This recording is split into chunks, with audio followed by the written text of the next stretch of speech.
Thanks very much, Diane. I don't see any online either in the Birmingham Chamber. So we'll just move on to item number 2, and that's the revenue and capital budget report, the position as at 31st of August 2024. I'm going to hand over to Craig to talk us through that report. Thanks, Craig.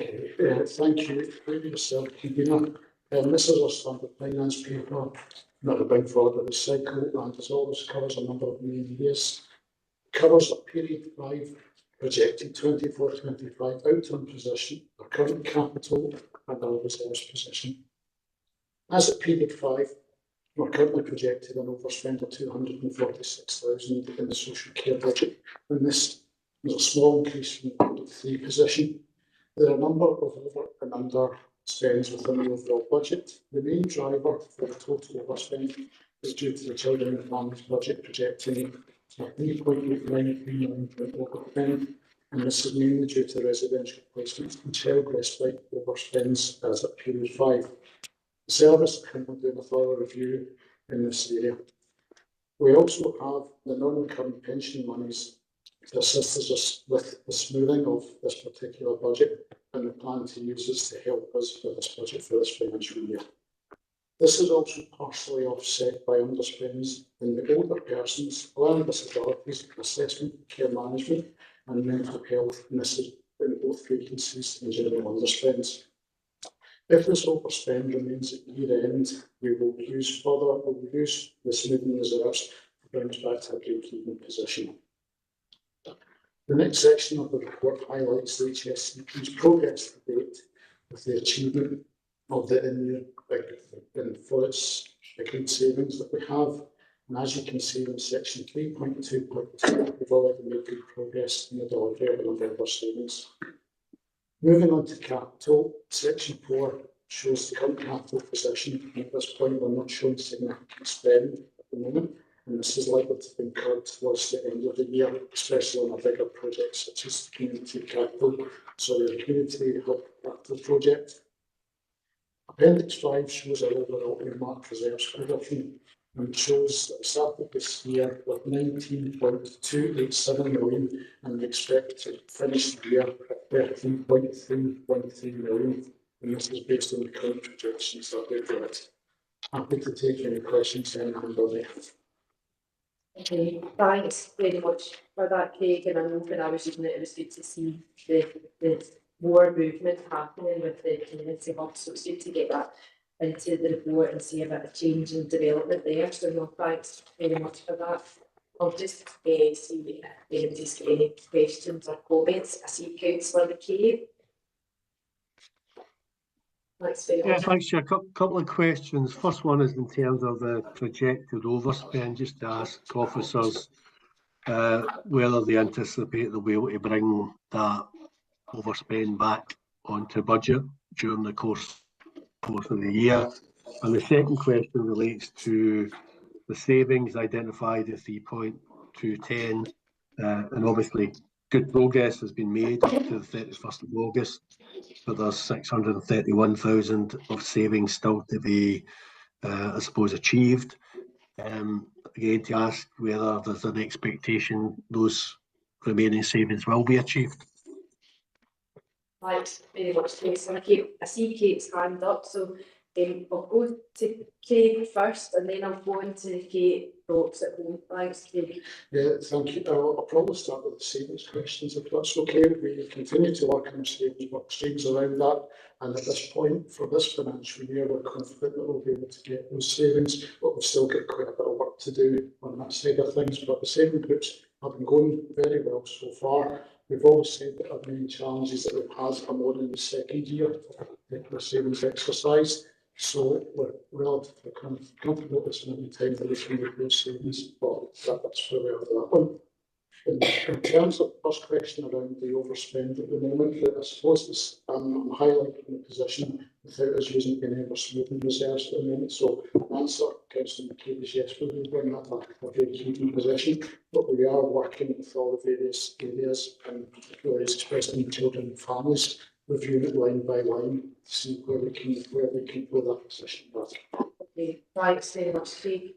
Kate, were you wanting to come in and add anything to that? Thanks.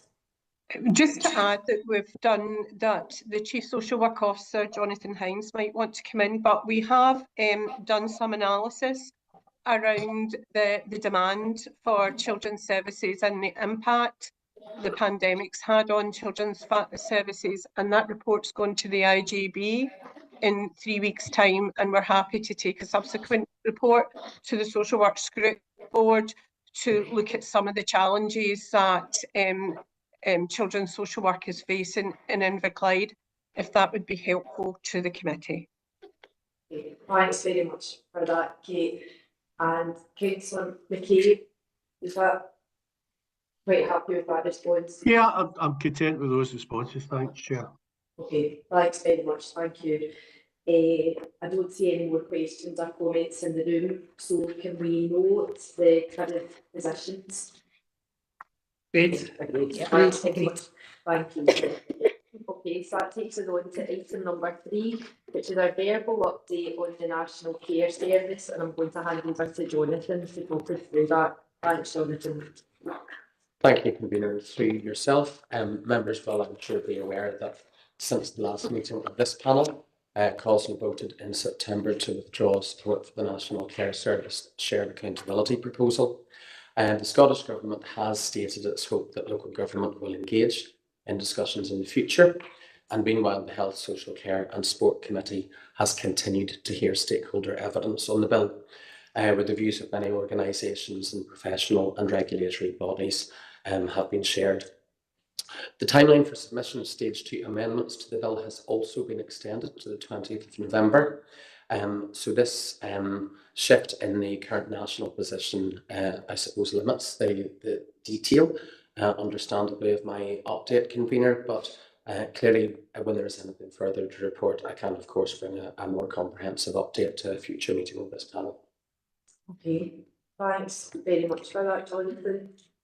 Councillor Armstrong. Thanks, Convener.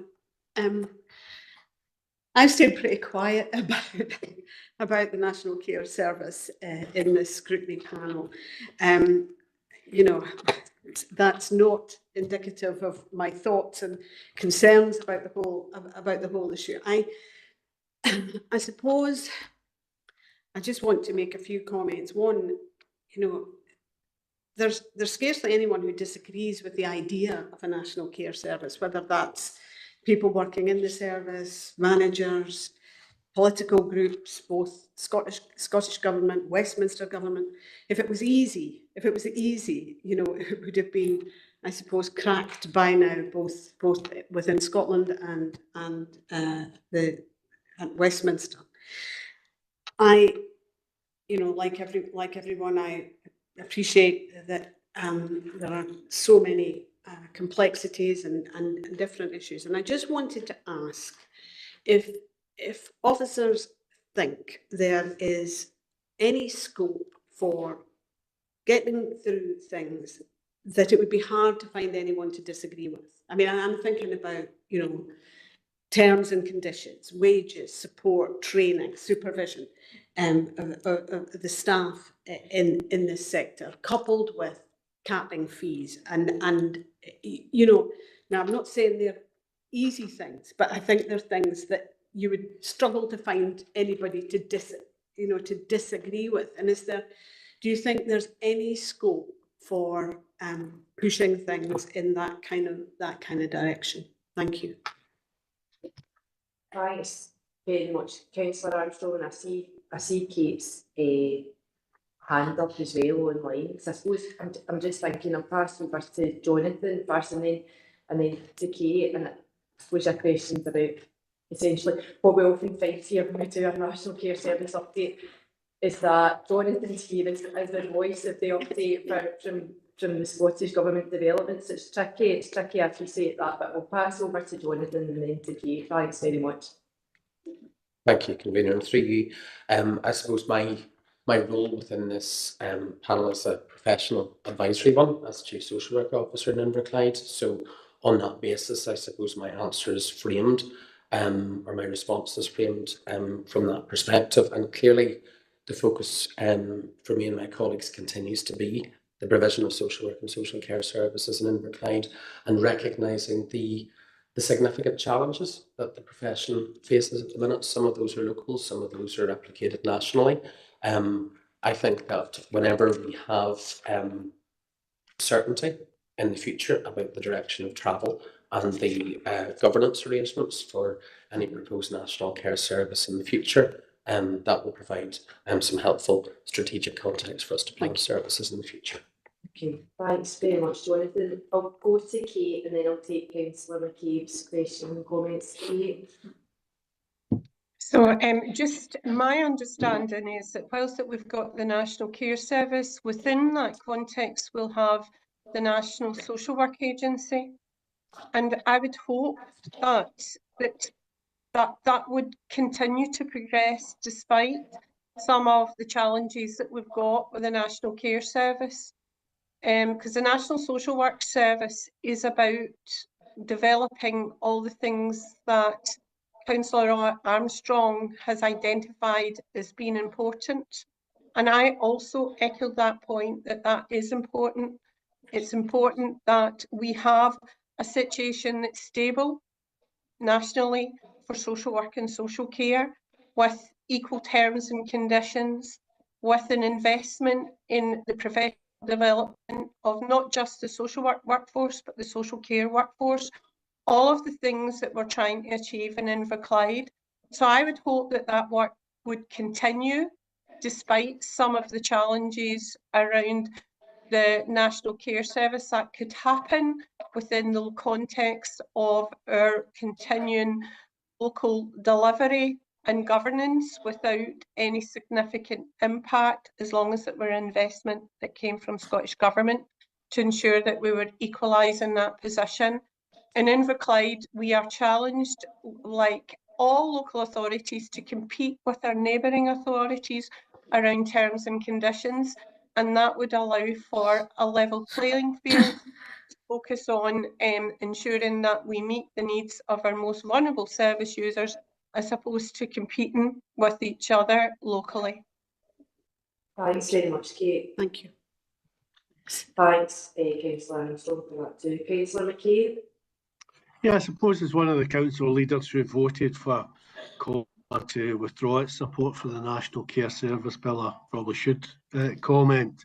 I mean, from my perspective and many others, the debate around the National Care Service Bill has become a huge distraction from the fundamental issues that are facing the care system in Scotland. And some of those issues are highlighted in the finance we've just considered. And COSLA has been seeking for well over 2 years now to try and negotiate a way forward with the government, a compromise in some key aspects of the proposals, without success. And there simply hasn't been a willingness on the part of government to compromise. We now see the Greens withdrawing support for the National Care Service Bill, and I'm sure other parties in the Parliament will be similarly minded. I do think the government could achieve a bill that could address the issues that Councillor Armstrong's highlighted, but that could only be achieved through consensus and a willingness on the part of the government to compromise.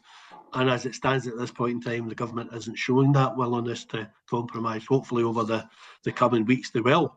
And the issues that have been highlighted by Councillor Armstrong and indeed Kate will be able to be taken forward. But the fundamental issue is the lack of money in the system and the fact that we're trying to get care on the cheap. And we have been trying to get care on the cheap for years and years and years. Indeed, for all 17 years that I've been a council leader, we've been trying to get care on the cheap. And we now realise that that model is not sustainable. We're relying on people accepting pretty low wages for that system to be sustained. And it's evident now that people are not prepared to accept those low wages. And if we want a care system that's fit for purpose, we need to invest in the workforce. So we need to pay them a proper wage for the job, the very important job that they do, which is as important as the job it's done in the National Health Service. And we've seen even just this year the differential in the pay increases there have been in the health system compared to the care system. It is a huge distraction, but there could be a compromise, but the government needs to be prepared to compromise. Thanks very much for that, Stephen. Okay, thank you. Thanks very much everyone for that discussion. I think it's really important that we have that in here, definitely, since it's something that's really important to all of us. Okay, so we just need to note Jonathan's verbal update. Thanks very much for that. And move on then to item number 4, which is the Inverclyde HSCP Adult Services Staff Innovation Projects. So I think we've had a previous meeting of the panel, the Children and Young People's Services Staff Innovation Projects that we heard about, and I think some of that is bearing really great fruit. And so it's good to see this report on here. I'll hand over to Alan to take us through it. Thank you, Alan. Convener. Yes, as you say, that this very much follows on the excellent work that was done in the Children and Family Services in terms of looking at staff innovation. This report notifies the Scrutiny panel about the ongoing development of the projects that have been driven very much through staff innovation, and we're very excited to bring this report today to the panel. As a senior management team, we recognise that we have a huge well of experience and knowledge within our colleagues and the staff that support our community. And this innovation project is a different way of tapping into that experience and nurturing that experience. We've taken forward, put an invitation to our groups across adult services with the basis that we want to improve our commitment to enable people to live well for longer in their own communities by promoting health and well-being.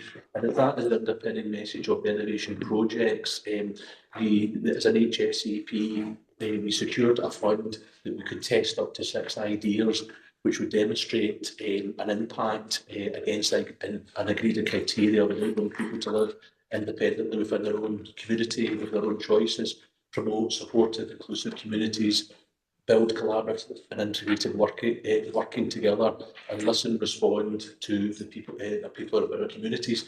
But this is also about developing our staff, picking up their innovative ideas, and very much from the grassroots levels, developing those ideas. The ideas don't need to be massive. They can be small and but robust and can develop into great things. So we're very, very, very pleased to see the response we got from colleagues across adult services. We had up to 13 original ideas, which were then, through a series of events, brought down into sort of 5 main areas of innovation. I should say part of this is also about supporting our colleagues to develop their own skill base and how they innovate and how they work together. So it's very much a very positive experience. The areas that we have taken forward through an event we had in the summer and was supported by colleagues, where we're looking at Community First, which is a series of pop-up events working with our community to link the various services, the very strong community services that we have within Inverclyde, and we're very lucky to have in Inverclyde, how they link together, how folk can maximise the use and utilise these services.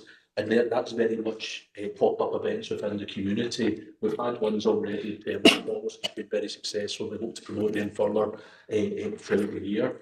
We're also looking at a piece of work about diabetes prevention, and that's about recognising members of the community who have not yet developed type 2 diabetes but have the potential to, how simple lifestyle changes and working alongside a team in terms of lifestyle choices can hopefully ensure a better outcome in terms of prevention of diabetes. A digital support process to support service users with learning disability about how they can take an active part in their own care planning and be more proactive and play a real positive, be at the centre of the care planning by using technology as an aid to allow that to happen. The teams are very, very keen to promote that within the services. A project called Little Acorns, and that's about developing a safe space for women in Inverclyde who are fleeing domestic violence. And that's something that the team are very, very keen to develop and nurture as we take that forward. And finally, an inclusive Inverclyde radio station type setup, where the programme is created by people with additional needs for people with additional needs, very much taking ownership and making meaningful media and social media contributions that people can maximise their interest in that, also in how information is shared amongst their community. It's a very innovative project, building the experience of children and families, and I would have to say that the projects have been involved in the past. This is one where the colleagues have really embraced and have had a real feel of positivity. So I'm happy to take any questions. Thanks so much for that, Alan. I think there's not anything in that report that any of us would, not really positive. I think hearing about those kind of grassroots things where the people closest to people using the services are having the chance to really learn about it is so important, and I'm sure we'd like to pass on our thanks to everyone involved in it. And I suppose it would also be good, I think, because we've heard about the young people's projects as well, and now to get some updates on how they're progressing as time goes on, because I think it's something that that just sounds like a really great project altogether. But I'll move on to see if we've got any questions or comments. Councillor Brooks, thanks very much. Yeah, thanks very much. So I associate myself with the positive comments that you've just made, obviously, about what it is. I just wonder if outcomes are important or part of the journey, which you've already said is maybe a crucial part. I understand the staff working together, engaging with their community as the community is maybe part of the outcome. So the actual physical outcome or the final outcome maybe not as important.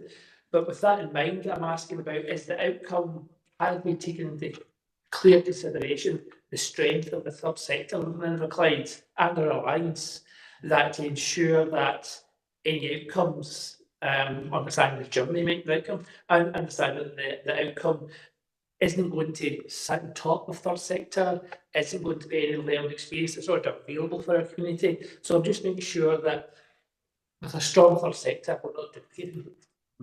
Thanks, Councillor Ritchie. Alan? Thank you, Karina.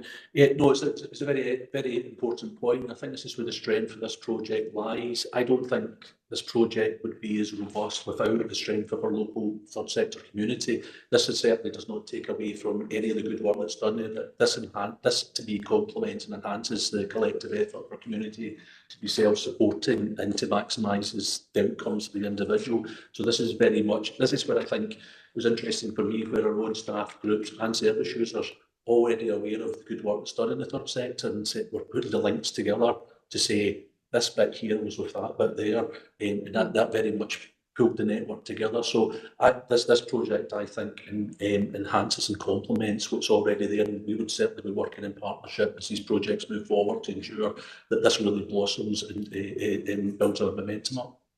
Thanks, Karina. I think, even for example, one of the projects that was successful in getting the funding, the Little Acorns one, which was one that jumped out at me because, it was project to tackle violence against women and girls. That's one that's done very much in partnership with Women's Aid as a third sector organisation and with one of our registered social landlords. I think there's already some partnership working going on in there. I see Kate's got her hand up, so bring yourself in. Kate, thanks. Sorry, I was just wanting to reassure you about Councillor Brooke about the process. So the selection of the selection of the projects for investment, Councillor Brooke, involved the third sector. So they were part of the decision-making panel, and they helped us to steer about what differences that project would make in comparison to some other activities. So to reassure you, it was done in partnership with our third sector. Thanks very much, Kate, about that additionality there, and I'm sure that's reassuring for Councillor Brooks as well. Thank you. Okay, I don't see any other questions and comments, so we'll just note the report there. Thank you very much. And that takes us on to item number 5, which is the inspection of Inverclyde fostering, adoption and continuing care services. And this is a report that would be coming following the last committee as well, that I know that Jonathan had always given us that assurance that it was going to come. So we've got that here for our panel's consideration today. I'll hand over to Jonathan, I think, for a brief introduction before Emma speaks to the report as well, thanks. Yeah, thanks, Jonathan. Thank you very much, Convener. Through you, as you say, at the last scrutiny panel, members were advised of the intention to bring action plans arising from the 3 inspections of fostering, adoption and continuing care services which took place earlier this year. By way of reminder, the inspection was structured by the Care Inspectorate around a number of quality indicators within 3 key questions, which looked at support to children and young people's wellbeing, also leadership and how care and support is planned. The plans are included as appendices to the covering report, and they have been informed by further feedback from carers, and I suppose that really reflects the intention and the commitment to reflecting the views of a range of stakeholders to continually inform our improvement activity, and that will include staff and members of our fostering and adoption panel in due course as well. Plans have been designed to be outcome focused and defined actions within that correlate to the findings of the inspection reports and improvement actions, including those which had commenced by the service prior to inspection. They also look at progress being achieved against the items and also any matters that may need to be resolved, often building on strengthening long-standing practice. The themes within the plans overlap to reflect those findings and include actions around timely assessment and review of carers' assessments, a shared approach to the development of training and development for carers and staff, strengthening the management oversight of plans for children, and other additional activity to track and improve permanence progress across the service and with partners, as well as enhancing our quality assurance arrangements, including importantly at pre and post-adoption stages. Actions have also been assigned a red, amber or green status, so this provides a helpful, visible means of tracking progress, but also ensures that we've built an activity to monitor impact on an ongoing basis, because a lot of the activity is about implementing change. It's therefore important that there is that continual review to ensure effectiveness. As part of consultation and engagement, the improvement plans are being shared with our staff and with our foster carers as part of forthcoming staff development and carer engagement sessions, and that will continue, as I say, to feed ongoing look around improvement, support and development.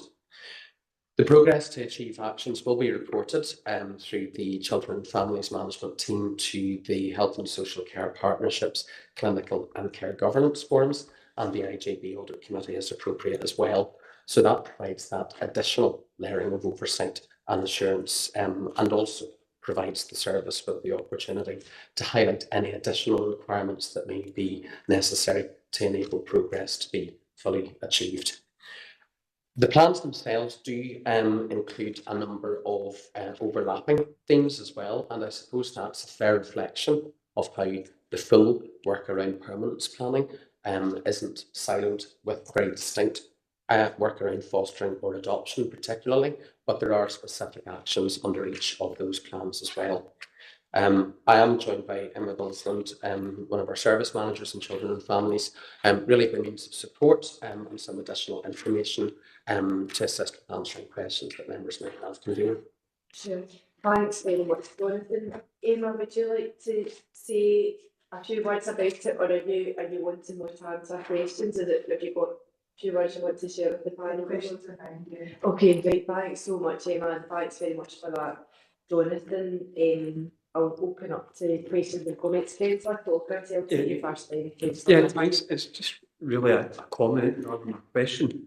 We've already heard earlier on in the agenda about the pressure that family services are on. And we've got this paper here, and just really as a comment for myself, just to thank you for the workforce. I think it's very important we get that through. You know, our workforce are under incredible pressure and doing an incredibly hard job. We've already heard about the financial constraints that are upon it. We've already heard about coming off the pandemic, the pressure that's been put upon, and then we've got this paper here that reflects that, and it shows the fantastic job they are doing. So I think it's competence on us to actually put that through to you as well, that we recognise the pressures that staff are under, and we recognise the job they're doing. So I'm just I was at the last, I was a member of the committee. I'm here as a substitute today, and it's good to be here as a substitute to be able to say that, because when we look through the papers, it's one that stands out. So for Jonathan, for your staff, it really is just a thank you for the hard work you are doing. Thanks very much, Councillor Cockerty. I'm sure many of us, including myself, would wish to associate ourselves with their comments. Councillor Armstrong. Thanks, convener. I'm going to say just about exactly the same thing. I don't have any specific questions, but I do want to formally thank officers for bringing this report. And I think, you know, we certainly appreciate that a great deal of work has gone into it. And I think that should be, you know, recognised and applauded. And just a big thank you to all involved. Thank you very much. Thanks, Councillor Armstrong. Councillor Robertson. Thanks, Kira. I've got a couple of things on this one. First one's a kind of overall comment, really. I don't know that I do see outcomes here, but I'm okay with that, I think, because, and I usually do shout and bawl about there have to be outcomes, we have to kind of show impact and everything, but I think this is exactly what you said, Jonathan, that it's an action plan iterating what the implementation of change is, and I don't think that has to be outcome focused. I think it's okay in this instance for these to be process based and saying these are the things that we need to change and how we do things, these are the things we need to, so I don't see outcomes, but usually I complain about that, and today I'm not going to.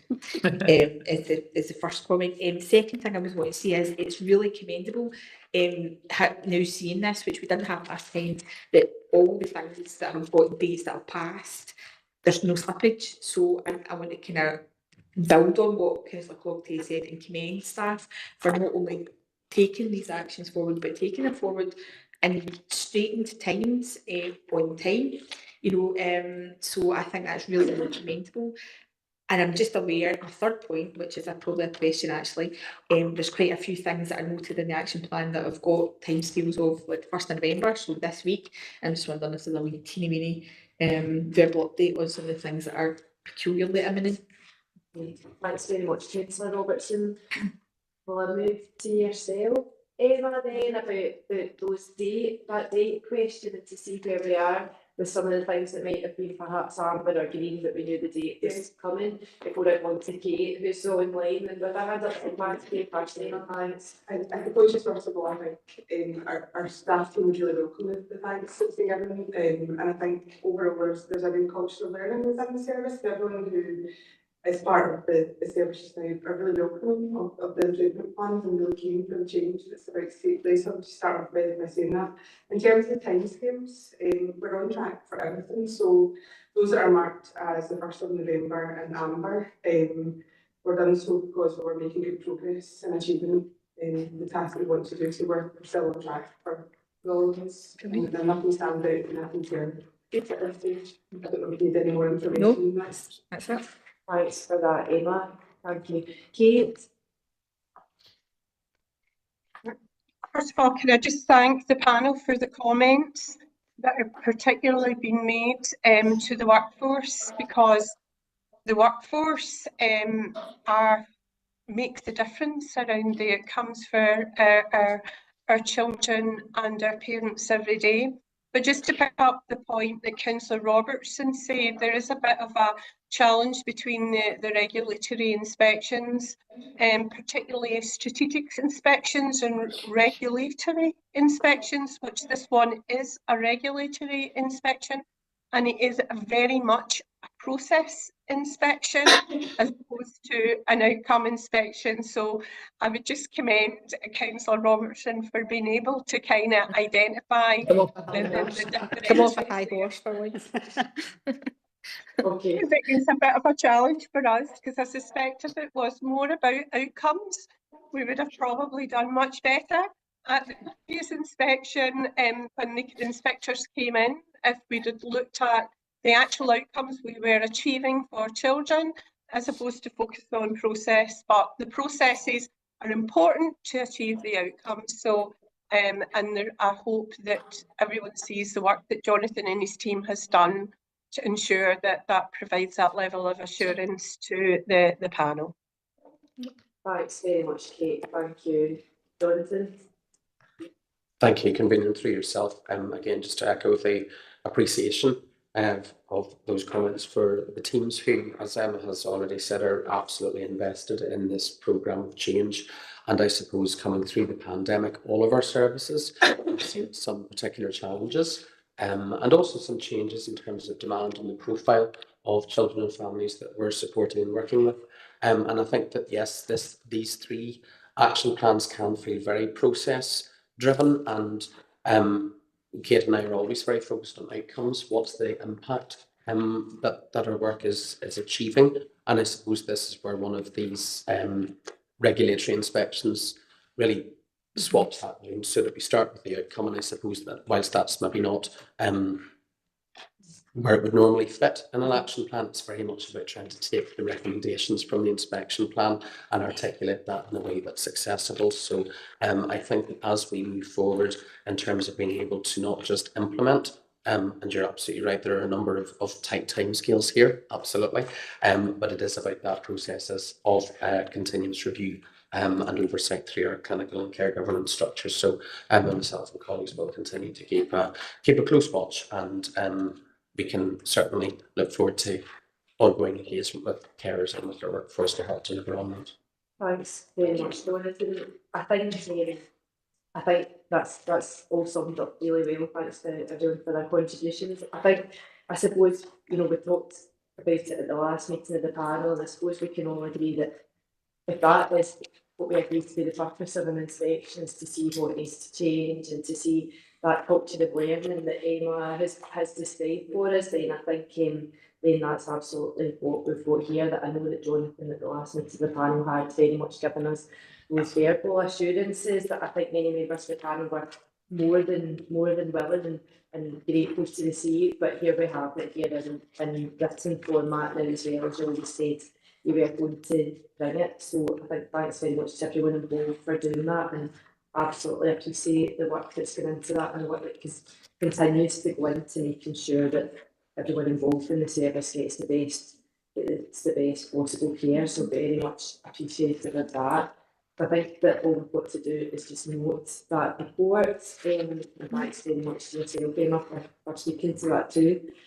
Okay, that takes us on to item number 6, which is notice of self-evaluation in justice social work. I'll pass to Jonathan again to introduce that paper. Thanks very much, Jonathan. Thank you, convener, and through you, the report to panel members provides brief information on the current national process led by the Care Inspectorate, which continues into next month, and it involves local areas undertaking a piece of comprehensive self-evaluation within criminal justice social work, and it's focused very much around performance and quality assurance. The intention from the Care Inspectorate is that once all areas have completed that self-evaluation, they will undertake a deeper review in 4 local authority areas informed by those self-evaluation returns. We expect that there will be a final national report that follows that, and that will seek to build on themes which emerged from previous inspection activity pre-COVID, which indicated variations in how local services were reporting on performance. So it's expected that work will support improvements in self-evaluation in justice social work across Scotland, and the focus of self-evaluation is included at 3.5 and 3.6 in the cover report, which is mainly around performance, quality and outcomes, as well as organisational drivers and capabilities. There is a link for further information within the report, and the original notification letter is appended.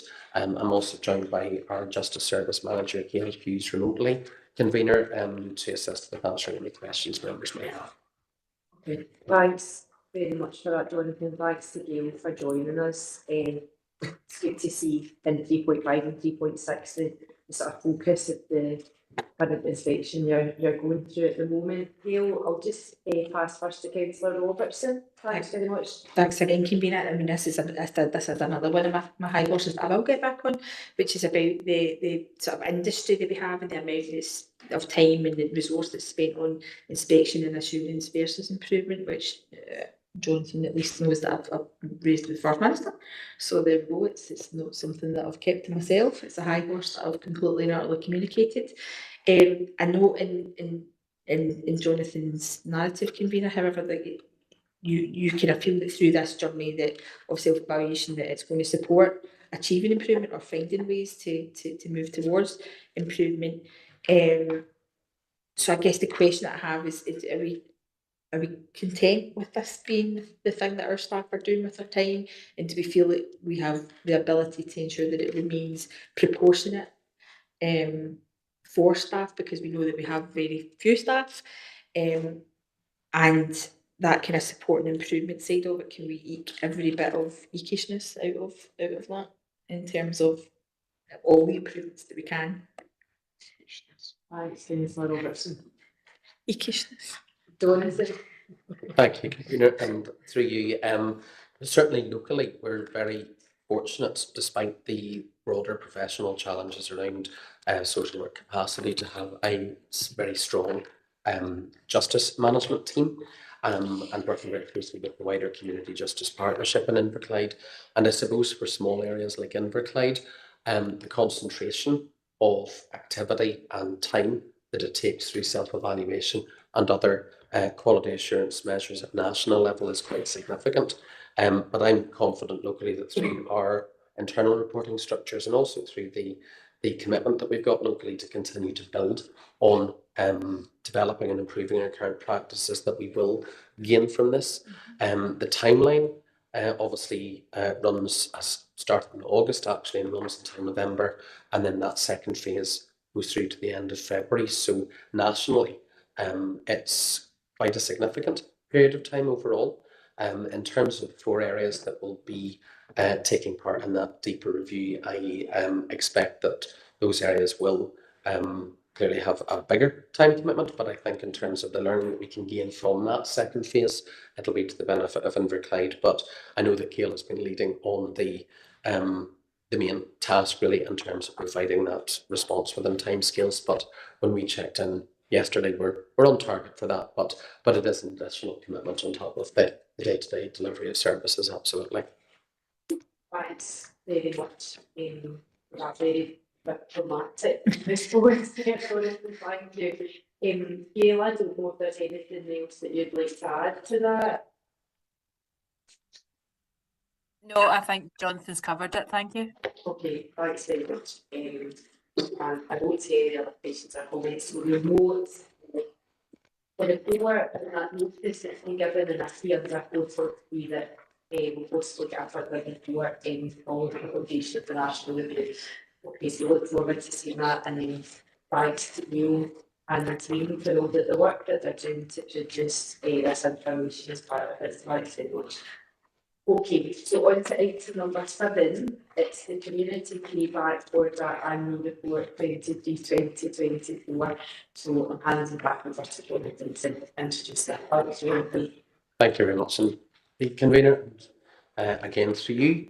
The report within the pack for members today includes the Inverclyde Community Payback Order Annual Report for the previous financial year, and this reflects a requirement for each area to provide an annual report on community payback order activity to Scottish Government. The report contains a range of information on the 10 requirements that are available to courts as part of CPO, and there are also some case examples which have been partially redacted in terms of identifying indicators which were included in full within the final report to Scottish Government. The report includes a number of examples of feedback from people on the impact of unpaid work, either in groups or taken forward on an individual basis, and also includes feedback from recipients of unpaid work in our local communities. So that enables us to highlight the importance of feedback, but also to showcase the range of activity taking place every day in Inverclyde, as well as the continuing value of partnership working with third sector and other providers of placements within our local communities. The report also addresses some of the real impact of staffing challenges, both locally and nationally, as well as the impact this has on completion timescales for orders and the efforts we're taking locally to mitigate those. There's information included around the supervision requirement as well, which enables people in conflict with the law to work with justice social work services, to focus on the underlying reasons for their offending and to work to address those so that the likelihood and impact of further offending is reduced. During the reporting year, courts imposed requirements on individuals to participate in evidence-based programmes. They imposed restriction requirements on some individuals and also included a requirement for alcohol or drug treatment as well. Some orders will include more than one requirement, and they also therefore reflect the professional assessment of social workers undertaken at the pre-sentence stage to inform the sentencing decision by sheriffs, and the report includes further detail on all of these areas. Finally, convener, the positive impact on people undertaking CPOs and on local communities is included, and the commitment and impact of our partners and our workforce is also, I hope, clearly demonstrated and remains the strength of our local justice service in Inverclyde. Again, Gail and I are happy to take any questions on the report. Thanks very much, Jonathan. Thanks everyone involved in putting this report together. I think we've seen quite a few reports that this panel highlighting Inverclyde's approach to community justice and seen it reflected even in the national report from the excellent practice that goes on in terms of the pastoral support and the additionality that we're offering. So this is also a really good report to see, and it definitely highlights some of the challenges that we've alluded to in other areas today about possibly being asked for the smaller authorities and charter coaches and social work generally, and what that means for the workforce is moved around, and also the privacy that's needed when it comes to something like this. But really good to get a look at it here at the panel. So I'll just hand over to Councillor Armstrong first. Thank you. Thanks, convener, and thanks for the report. I saw by the submission date that this will already have gone because it was due at the end of September, and I had a bit of a concern that we may have a bit undersold ourselves, but I was reassured, Jonathan, by your comments that greater detail of case studies is actually gone in with the submission, and I wanted to make that point because I think when you're asked for a case study, that really is your opportunity to give chapter and verse on how complex, how stressful, how difficult the work is, and yet, there can be success, there can be transformative change, and so on. So I when I was reading it, I kind of felt, that it was somewhat lacking in that, hitting people with the reality of the work and the complexity. But I'm reassured by what you said, Jonathan. So thank you very much. Thank you.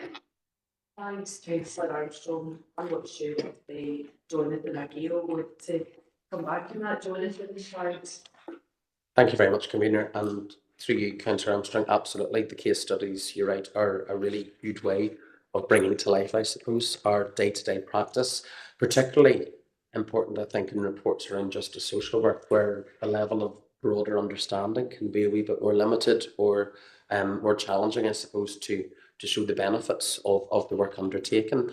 Absolutely glad that the reassurance reassures you. I think it's fair to say that Gail and colleagues within Justice and Inverclyde use case studies a lot to really articulate the work that we do. So I think it's fair to say the report in its full form is at least 4 or 5 pages longer. So the level of detail was absolutely conveyed to Scottish Government. Thank you. Thank you. Thanks very much, Jonathan. I don't see any other questions or comments. I think I can just note that before everyone involved in putting that together.